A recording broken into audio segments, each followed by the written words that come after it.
Welcome to the Effective Engineering Manager podcast. Hello, Adam. It's your time today. What would you like to talk about? Hi, Slava. Today, I'd like to close out our mini Agile series with some guidance on how to effectively manage Agile across one or more remote teams. What has some of your experience been with dealing with remote teams, especially remote teams that want to do Agile? Yes, I think it's a great topic, and I've been doing it for I would say 18, 19 years. And initially, I made a lot of mistakes.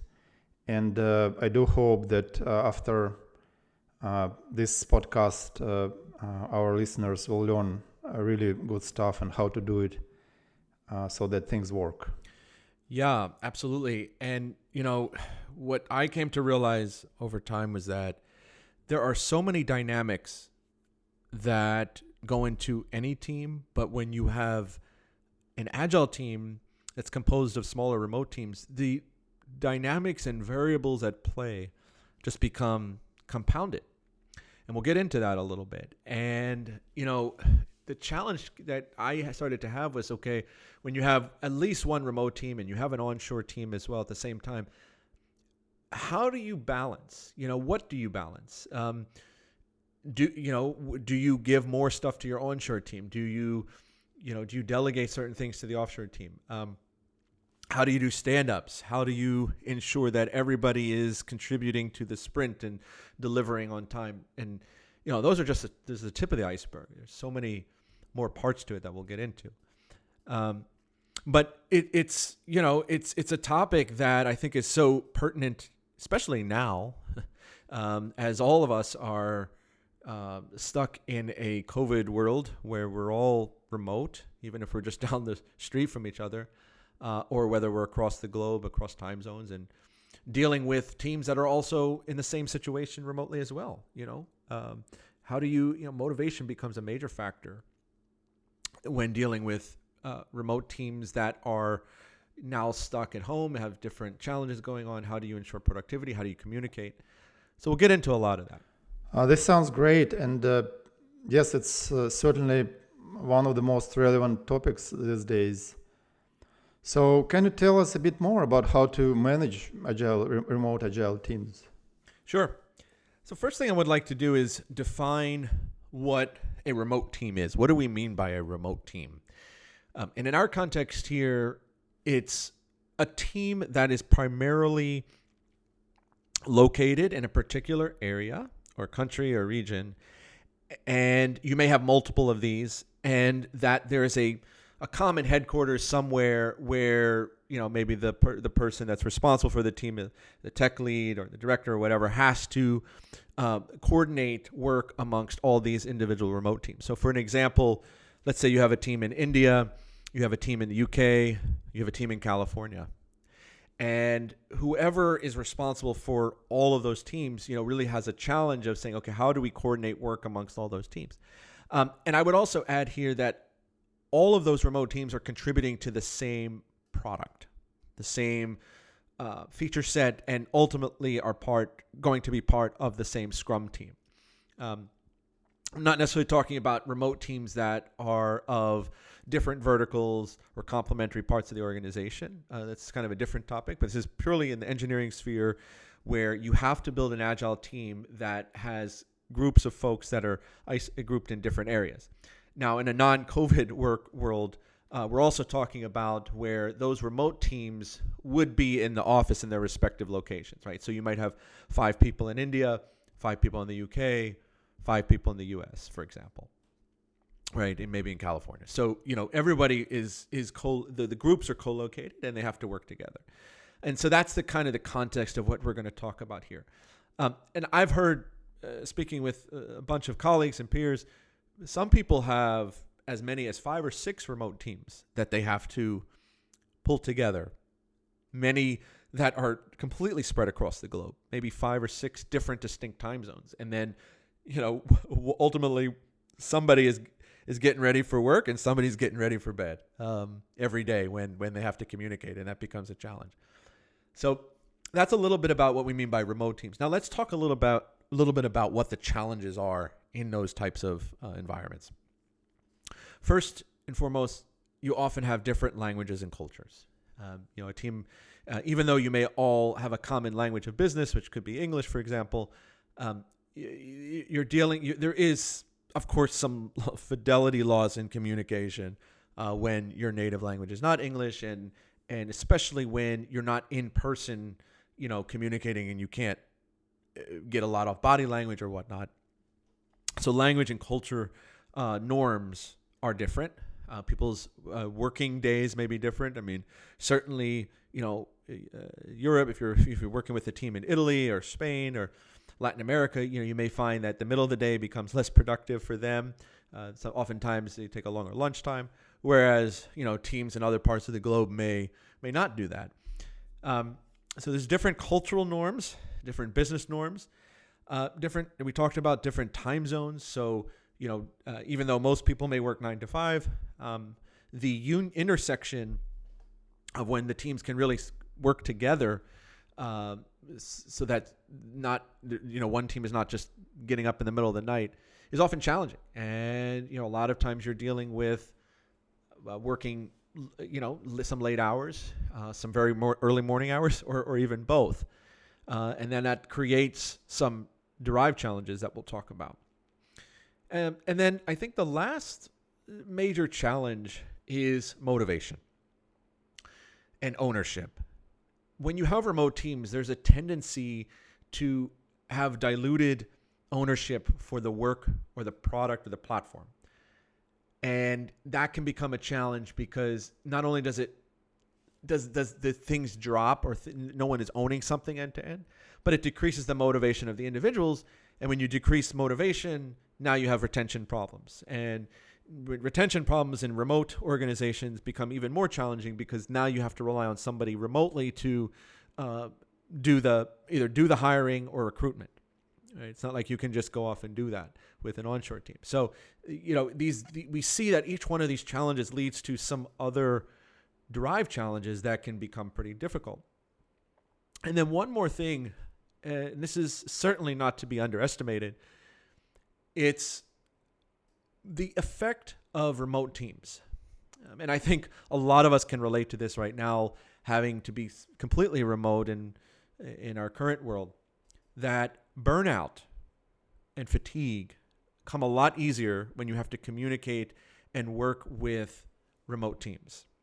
Because as you're communicating through your virtual channel, it could be through like a Slack channel, or whether it's Zoom or other video conferencing, it takes more to communicate in those environments. It takes more to pay attention. It takes more to collaborate. You have to really do more. You have to pay more attention.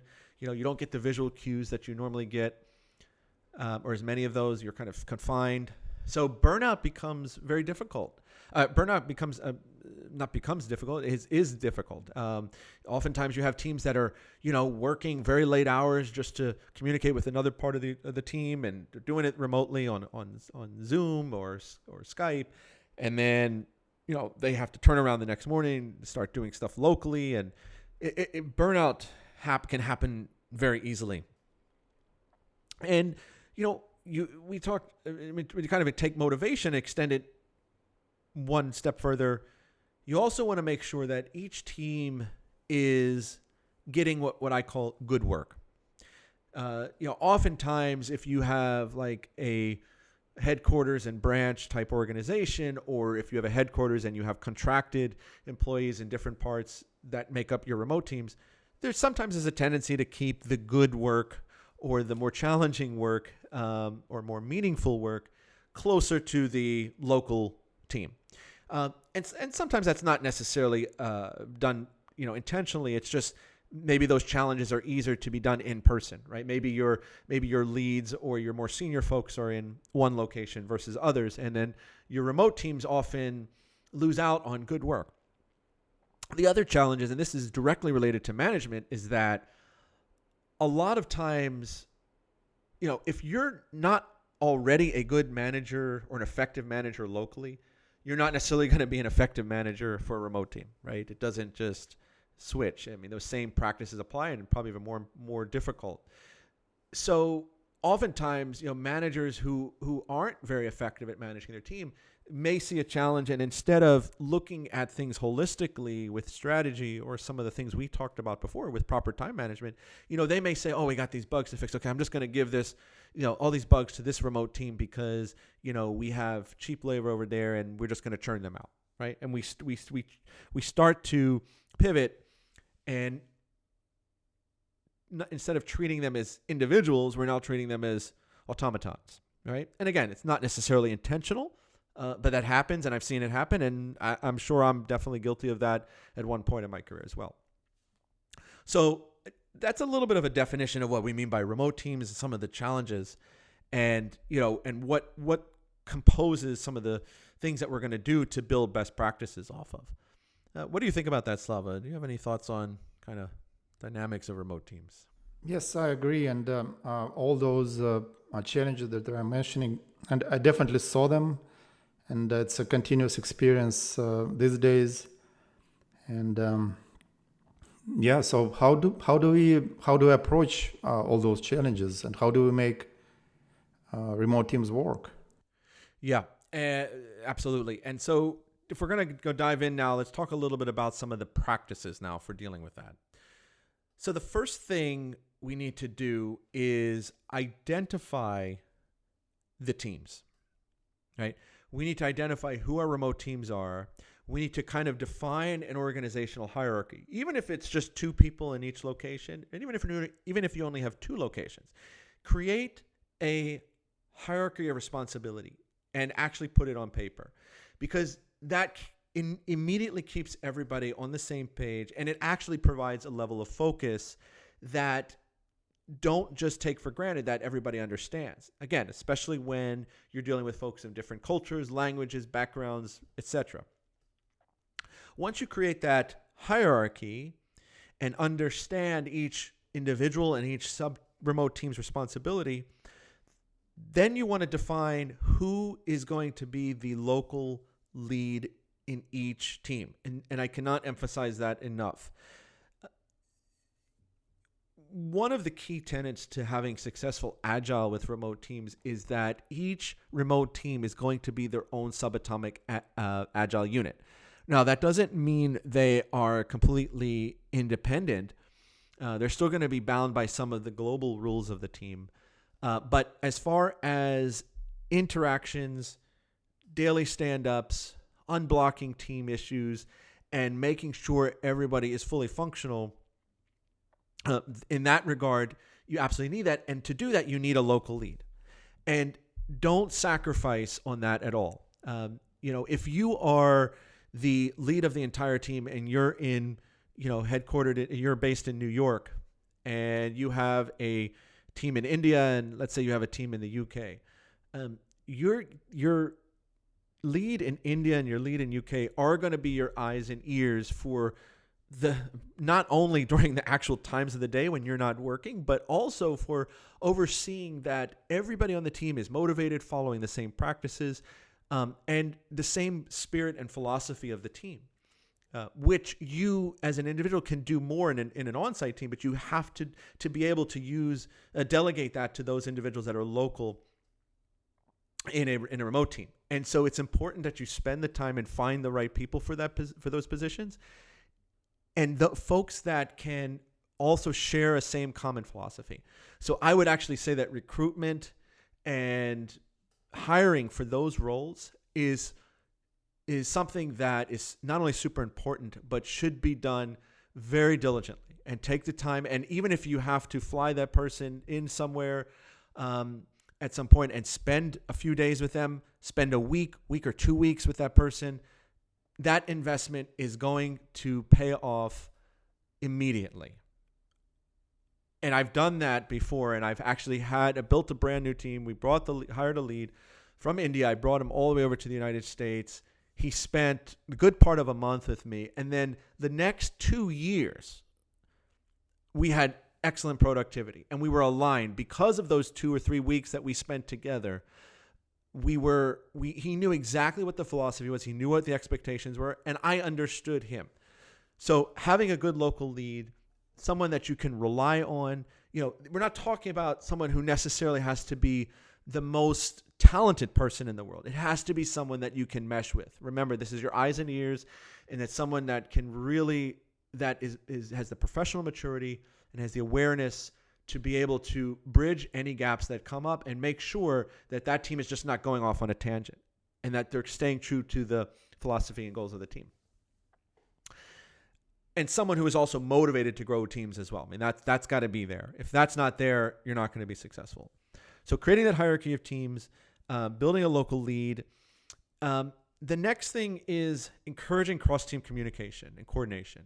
So as you have a web of teams, you don't want to isolate one team from another, right? The team in India, the team in the UK should be able and should frequently talk to each other, should communicate regularly, should find ways to just even daily chat. I've one of the things that really kind of warmed my heart in one of my teams was when I had a team in Europe and I had a team in India, and they had to work together. And when I went to visit the team in Europe, and when I went to visit them and watch them work one day, they were all, maybe it was like 5 or 6 folks on the team, they were all on Zoom or Slack with the corresponding counterpart in India for the particular work they were doing. And it was really good to see that because they were building those relationships dynamically. And so ensuring there's cross-team coordination keeps the spirit of a larger team together and being able to learn from each other. Next is making sure each remote team has a slice of vertical ownership. So this comes back to how do you distribute the good work? And it's done by ensuring that each remote team has ownership over something. It could be over a particular service. It could be over a particular feature. It could be over a particular part of the code. It could be over a particular functionality. It doesn't matter, but it should be something that they feel they can sink their teeth into and grow themselves. And you, as the manager of the whole team, should embrace their willingness and pride in what they're doing, because that is ultimately going to be an immediate step that you're going to be able to provide to keep them motivated, keep them self-sufficient, and keep them moving forward, right? You don't have to, keep delegating work to them over the ocean. You can allow them to kind of grow organically, and that is extremely important. Next is this concept of a super team culture. And this is kind of a term that I think we're going to just term here in Effective Engineering Manager. But what I mean by that, if you're in charge of the global team, the most important thing is what is your culture and philosophy, and how do you ensure that there's consistency amongst the whole team? And it should be something that is harmonious across the different practices, cultures of all the teams that the remote teams. And so when you have, we haven't gotten to this yet, but we talk about a global stand-up. If you have a global stand-up, you can ensure that some of these practices are being followed. So it can be just 5 or 6 things on the team that you really want to ensure. For example, you might say, look, our stand-ups are going to start at 9:15 every day, wherever you are. Okay, the remote teams. All right, so encourages that kind of beginning of the day stand-up. Second thing could be, maybe we have a certain goal that every sprint we deliver a particular we deliver a release, right, which you probably should be doing anyways. But a handful of practices that create a culture that people can grab onto. Going along with that, common definitions of done and quality standards. So you want to make sure, as someone who's responsible for the global team, that you are thinking about what it means to be done. What are your standards? What is it that meets exceeds expectations for the team? And that's where your focus is. Your focus is not necessarily on every minute task, but on the broader strategy that ensures that whatever work is being done is being checked against a common definition of done, a common set of quality standards. And then next is this concept of global stand-ups. So you have a local lead, you have local stand-ups every day, right? So the team in UK is doing their own stand-ups, the team in India is doing their own stand-ups. When it comes to sprint planning, you could also keep it remote, although I would suggest that there should be some level of coordination on planning across the team. So you may want to just have the leads in each location, coordinate and then disseminate, have their own planning sessions. But that you can kind of be flexible with. And then the global stand-up will be something that you determine on a team basis. It can be once a week. It could be twice a week. It could be once a sprint. But the key here is not to make it something that you have to do every day. Okay? Why? Again, with remote teams, you're dealing with folks across multiple time zones. You don't want them to burn out. You don't want them to feel like both ends of the day are being burnt by meetings and reporting just because you need status, right? Rely on your local leads. Rely on these practices in place and structure, and let that work for you. If you feel that you need to be getting information from those folks every day, something's not right, right? You don't have good leads. You don't have a good super team culture. You don't have a unified definition of done. One of those things is breaking down. So global stand-up is good because it keeps the team fresh to be able to see each other at least once a week. It's a good checkpoint for the team during the course of the sprint. Could also be a good checkpoint for demos, all that kind of stuff. Global stand-ups are good, but pick a good time, keep it infrequent, and rely on the local teams to do work. I had a instance where I knew somebody who had 5 or 6 teams, and they were all over the globe. And he said, "Yeah, I don't really sleep." And I'm like, "Well, that's ridiculous. That's you're not being an effective manager, and your teams are probably suffering because of that." So, use these tools to help you so you don't have to be in a situation like that. The last thing is automating reporting, test cycles, and tooling. With technology where it is today and teams being able to work remotely and high throughput across the globe, leverage automation and tooling and all your automation and test cycles and whatnot, because that's what the team can hold on to every day to ensure that what they're doing is coordinated and integrated amongst the teams, right? People are committing code in the UK and you have another team committing code in India. Your tooling should automatically handle building and deploying and disseminating it across all your different test environments, right? Don't allow the fact that you're distributed to inhibit you from being productive in that regard, right? Tooling is certainly advanced enough to support that and then some. And then the last thing is, as a leader of this entire team, you want to not only have local leads, but you want to have a coaching plan for all of them.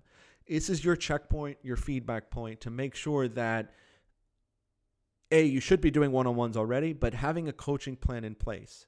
And each plan can be different, right? Your team in the UK may need different set of coaching than the team in India, right? Maybe your team in India, is not versed in a particular framework, or maybe not as used to a certain cadence of software releases. Okay, coach them on that. Or maybe they don't have some of the managerial training to, deal with Agile on a day-by-day basis, how to do effective stand-ups and all these other things, right? So each coaching plan is different depending on the team and the location and the needs.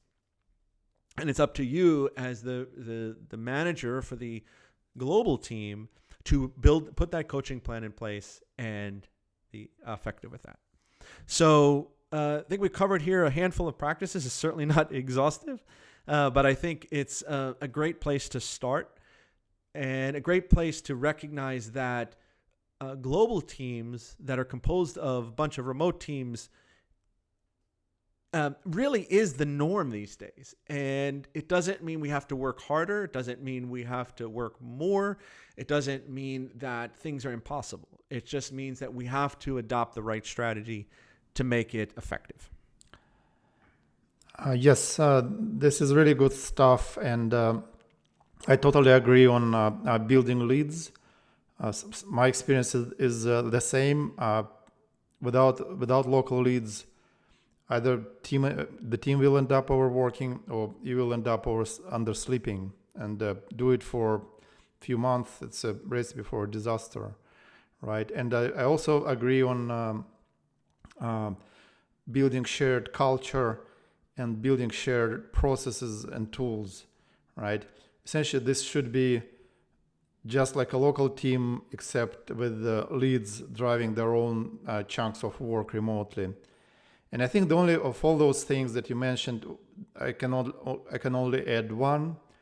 I think which is important is having regular weekly one-on-ones with leads, right? Because remote teams do not follow through the fence approach, right? You have to be in touch with leads and sometimes even do skip levels, but doing weekly one-on-ones with remote leads is super critical. So I have a question. So how can we create this type of culture when the teams are already distributed and you want to institute some of these practices? Where do we start? That's a great question, Slava. And really, in a nutshell, you start the same place as if you're building the team from scratch. And I think that's the beauty of some of the practices we mentioned here is that they're very versatile. So, first by identifying your team, like literally on paper, list everybody out, list the hierarchy, list where each team is and remotely. And you'd be amazed how quickly people would be like, oh, okay, now I get it. Identifying leads, coaching plans, like you said, one-on-ones, and instituting a common definition of done. I mean, those are some very straightforward things you can do to start. Certainly up front, you may need to spend more time. Maybe your first sprint, you need to do daily global stand-ups just to kind of keep the flow going. Or maybe you need to fly your remote leads into one location for a couple of weeks. Multiple ways to do it, but that's ultimately where you could possibly start. That's great, Adam. And so we reviewed why remote agile teams are both practical, important, and some great ways to effectively manage them. And then we reviewed some of the key challenges. So to recap for our listeners, can you provide a brief checklist of items that our listeners can use to start practicing this tomorrow? Yeah, absolutely. So here's a quick checklist. First, identify the team organization composition and create a tree of the respective teams and individuals. Number 2, delegate and train a lead in each remote mode team and build a coaching plan for both that lead and the respective team.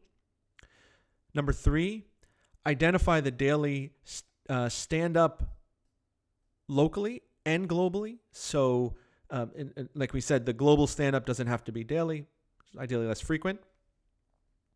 Number 4, define the tools and collaboration techniques for the team, leveraging technology as much as possible, which is already oriented to be global and distributed.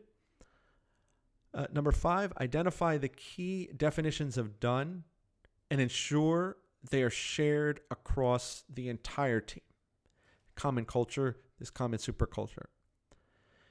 And lastly, provide sequential time zone coverage as necessary.